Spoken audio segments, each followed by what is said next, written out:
Hi, and welcome to Fawns and Porter's Dream Big Block of the Month. We're using Hoffman fabrics, and I love this colorway. I think it's gorgeous.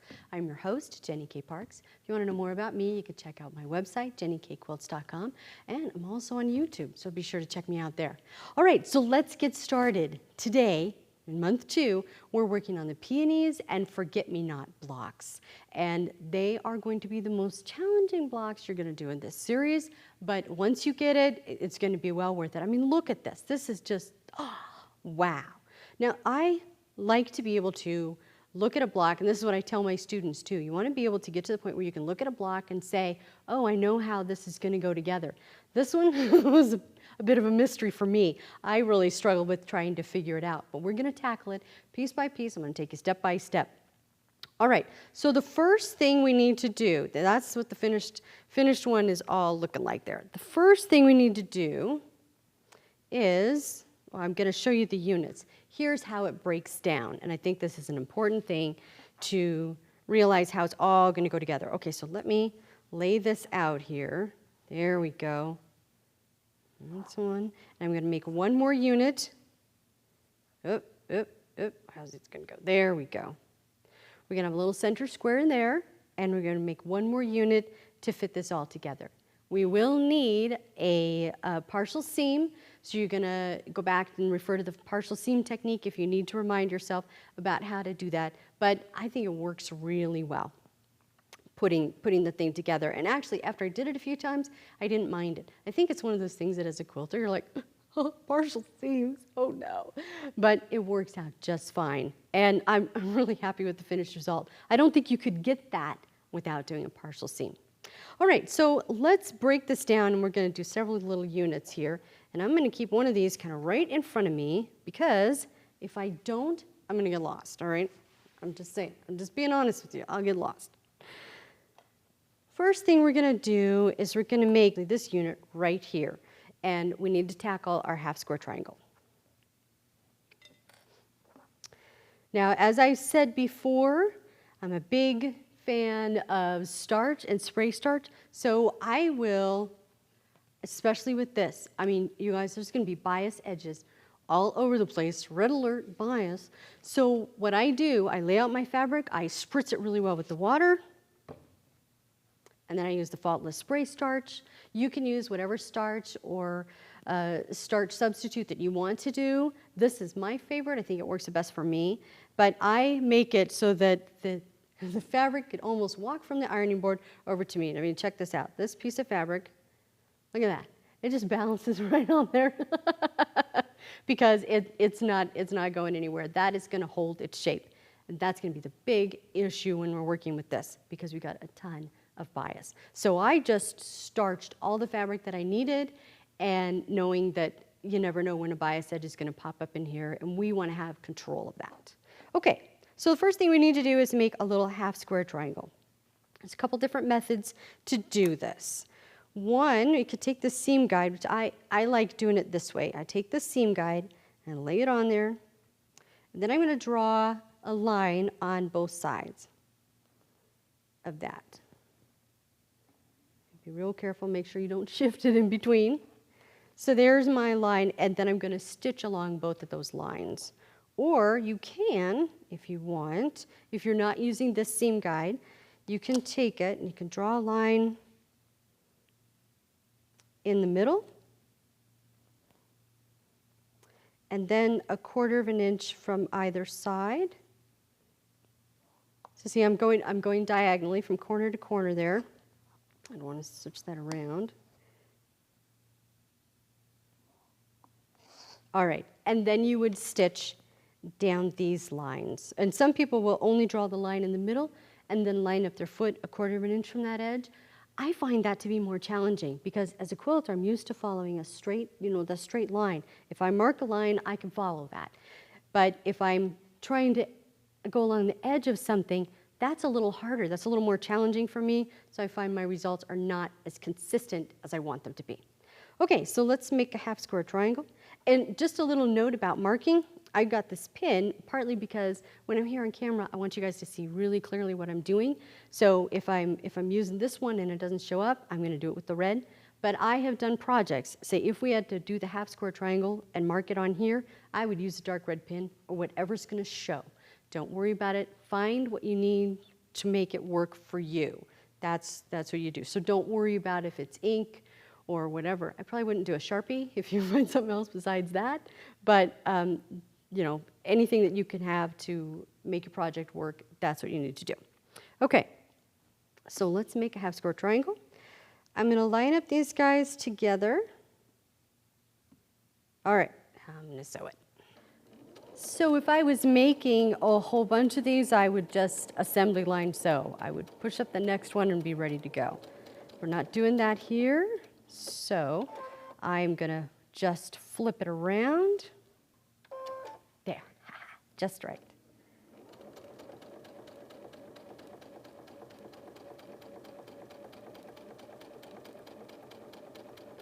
Now I know some people will do, you know, cut apart the half square triangles and put them together. You're starting to get to such small pieces. I wouldn't recommend doing these as separate individual pieces. I think making these half square triangles like this is a much better way. In fact, I think I saw a picture, somebody had stacks of triangles ready to sew together. I thought, oh my goodness, no, can I show you a different way? Maybe try this way, you might be happier. All right, so now I'm just going to cut this down the middle. And so I've lined up my ruler from corner to corner, and you know I've done it right if my 1/4 inch line is lined up with my stitching line. Got it. Okay. I'm going to come over here and press. For all of this, I have been pressing away from this super light color. Now I know it doesn't matter, it might not matter as much with this other colorway that's behind me. Get a grip on that, Jenny. But I think that I'm afraid you're going to get shadows behind this light blue batik. And I don't want you to do that. I want you to get better results. So heat it up a little bit, and I'm going to press that open. And it's important when you're doing these that everything is pressed, that you get a sharp press, that there's no little folding or pleating or wrinkling. You don't want to have any of that in there with what we're working on. All right, I'm going to trim off the dog ears.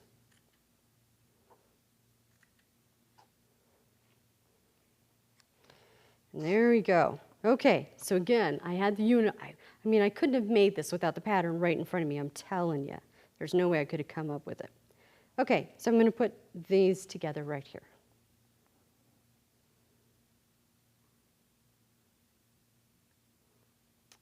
Now, I like to sew as much as possible with any folded down seams facing up at me. And there's a couple reasons. One, my machine has a tendency to kind of fold stuff down, to, you know, kind of flip up the seam as we're going along. So if I've made a habit of sewing up when I can so that I can see that. Also, when we're making half square triangles and when we're piecing them together, I remember using my technique of X marking the spot so that you can tell exactly where your points are going to meet.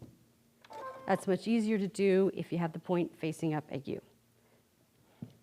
So you can see there's a little X that I've made, and we're going to want to take advantage of that later. So let me press this open, not open, press this over. And I'm going to press towards the dark side, towards the dark fabric. I'm going to press that way. All right. So there is that cute little part. All right. Next step. Let's see what we have next here in the pile. Oh, I think we're going to make this one here. So to do this, and it looks like that. And you see, look at that. Somebody made a comment that this could fly to, to my machine so I can work on it. Okay, so we're going to take these guys, and now you don't want to get this in the wrong direction and end up with them all. Oh yeah, that's why I'm showing you this. This one's wrong. You notice it doesn't match up with that. You need to be careful and turning them around or you're going to get a whole stack in the wrong direction, and then where will you be? And the more you rip bias out, the less stability, the less accuracy you have. So, just try not to do that. So we get rid of the bad. No, we don't want to see that one. That's bad. We want it to look like this guy up here. So I'm just going to lay it out so it looks just like that one. And I'm telling you, there's so many angles and ways to look at it visually as you're putting it together. So I just kept moving it around while I was doing it. All right, so I'm going to sew these together. And when I feed it into my machine, I'm going to feed this side, not the little point, because sometimes machines can, they want to eat that beginning point, and you don't want them to do that. So I'm going to start sewing from here.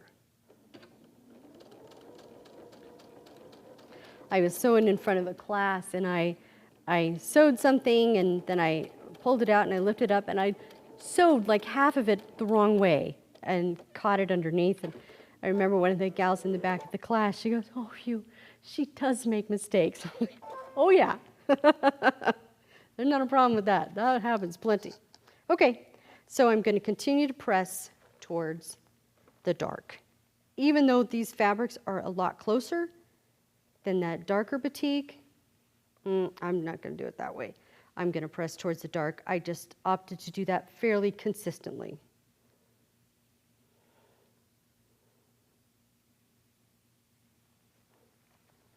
All right. Trim off this part. We don't need that. Out of the way. Okay. So now we have this section here, and we've got that section there. Progress. Okay. Put those off to the side. Let's see what we have next in the pile to do. Okay, let's see. I think we need to make this first here. Yeah. We need to make this little section. You see? It goes right there. So we need to make that. And I'm trying to take it as much step by step as I can, because you can really get kind of upside down and backwards when you're putting this one together. All right, so I have these tiny triangles. Now what can be a problem, because the first one is going to have to go on here like that. What can be a problem is figuring out exactly where to line it up on here, and so that it'll be straight. Now there's a few different methods that I have.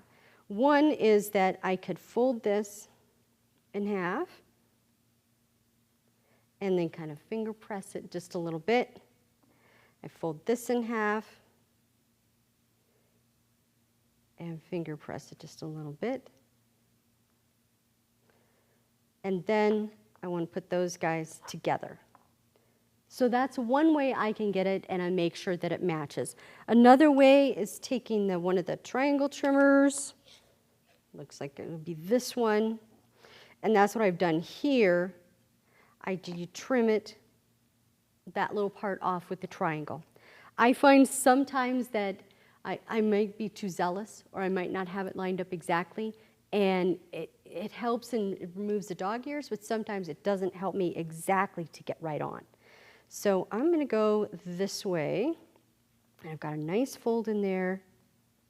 The other way that you could do it too, if this was a point, if you're putting two pieces with a point together, you would line them up so that the points would match. But I can show you that on some other ones, because we're going to have a few of these to do. All right, so let's put these together. And I think on the smaller pieces that folding it and matching it like this works a little bit better than trimming it. My fear is that the piece is so tiny. What if I trim too much off of it? Maybe I'm just a little chicken. But I don't want to trim off so much that I lose the integrity of the patch I'm trying to create here. Okay, let's come. I like to warm it up, especially when I'm dealing with a lot smaller pieces. I like to warm it up like that because I think you can more easily persuade the fabric in the direction you want it to go if you got it a little heated.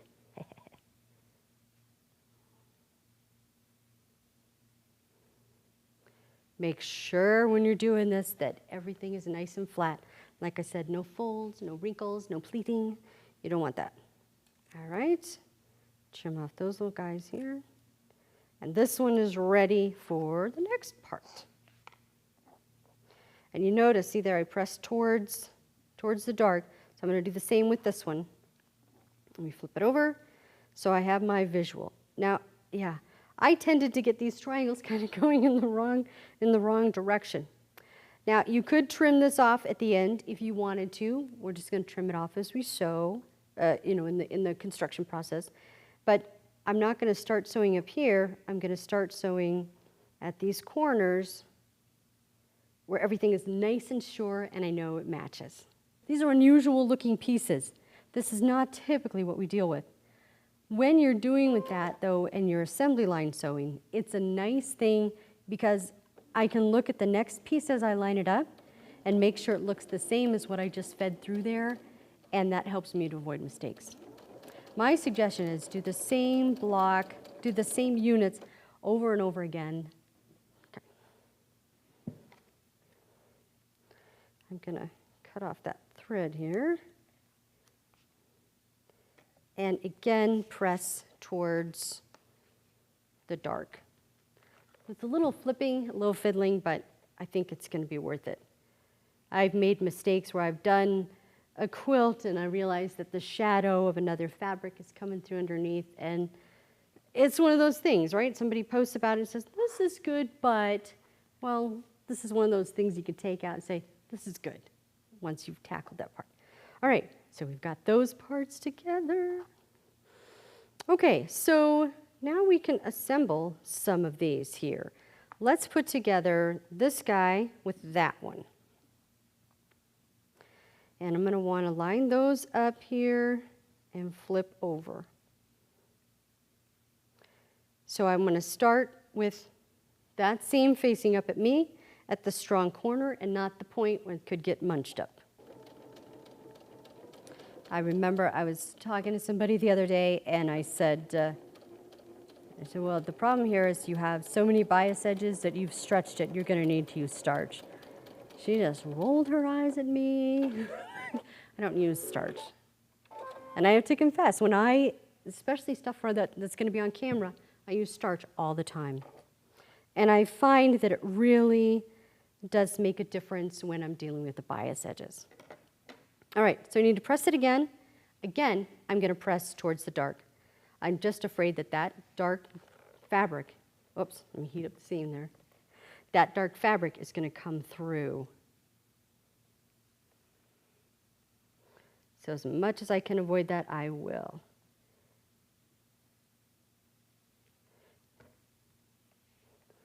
All right. That unit there, I did it right. I still have to check every time. And then we have this one here, and that's going to go right there. Yay! Okay. So now we are dealing with this little X marks the spot, right? Because I press towards the dark, these seams can snuggle into each other. And then what I'm going to do is I'm going to, as I stitch, I'm going to stitch right over that X, because it won't cut off any of the points. That's right where the fabric meets. That's where I want to hit it. Because, you know, a triangle, the point is the point, right? I'm going to grab a little pin and put a pin in here just to keep everything stable. I could do a lot of pins on this, but I think you can kind of wiggle around with your fingers and feel if it's lined up or not.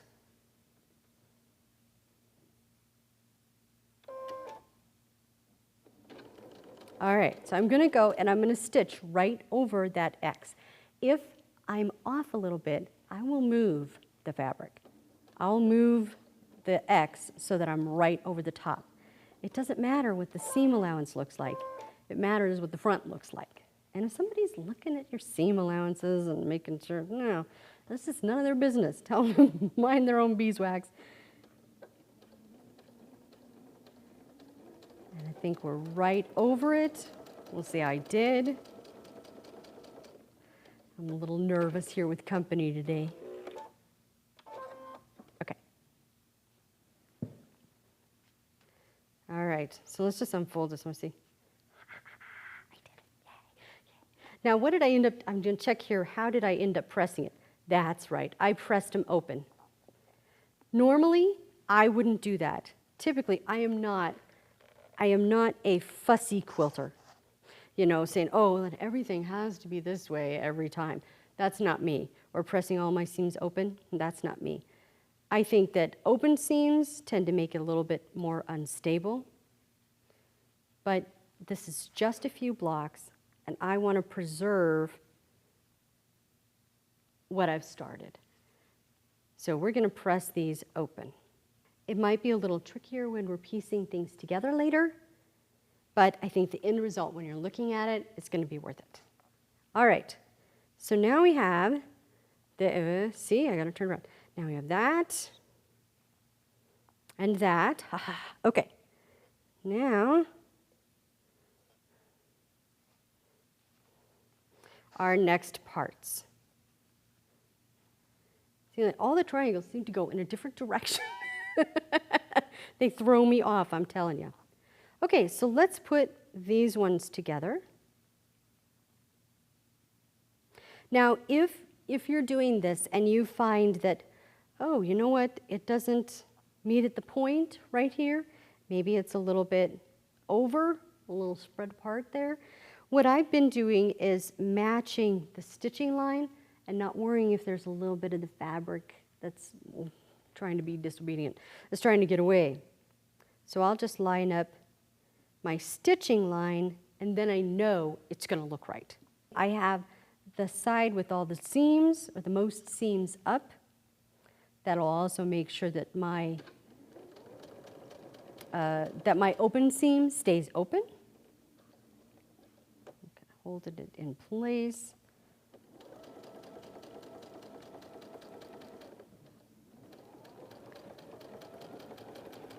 Beautiful.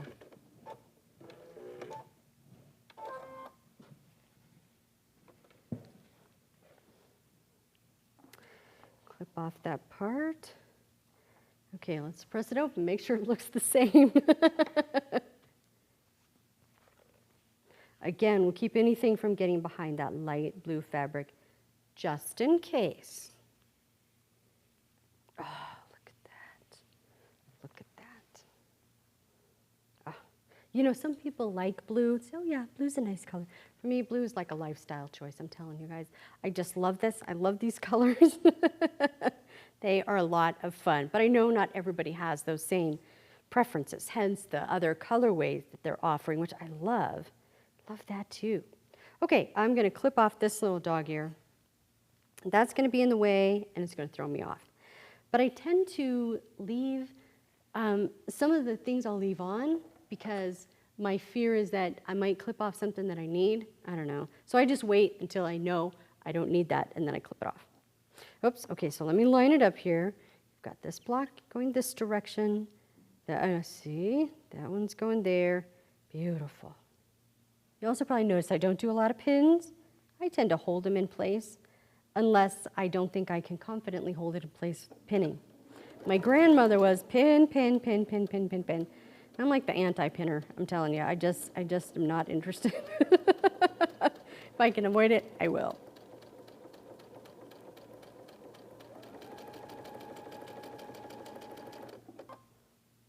All right. There's that. And we're definitely going to go this way because that's so much darker.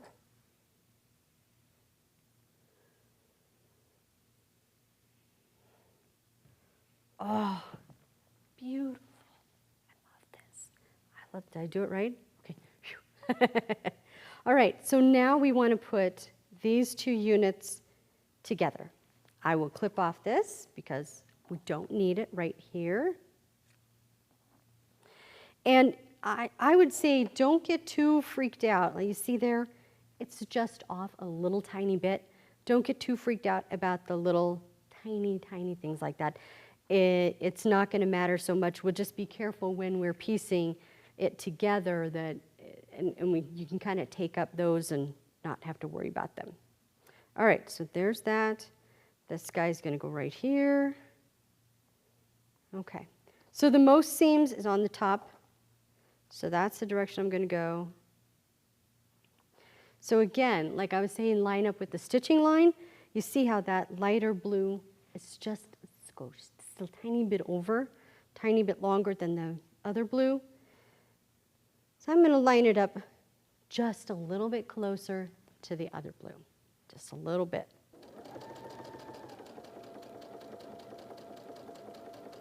And I want to go right over.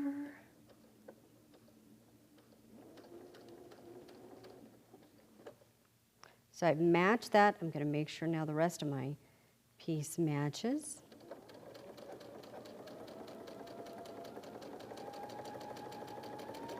That's pretty close. All right. And press.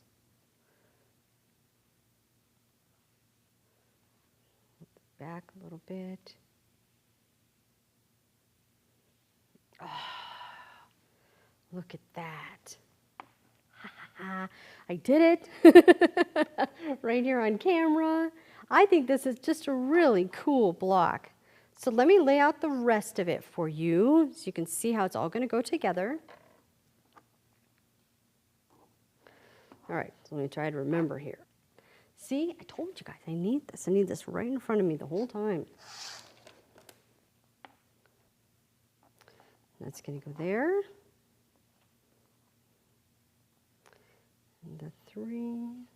So this part is the peony. These squares on the outside would be the forget-me-nots, if you want to put it that way. So then you'll do the same partial seam technique as we did in the last video to put that together, and then the same technique to put these corners on. Oh, so much more dynamic when stuff is put on point like that. I think so. All right. Okay, so that is the Peony and Forget-Me-Not blocks. Our next month is going to be the double aster, and we're going to work on the block borders. So don't miss that. I'll have some great details to share with you. And thank you guys for joining me. I'll see you next time.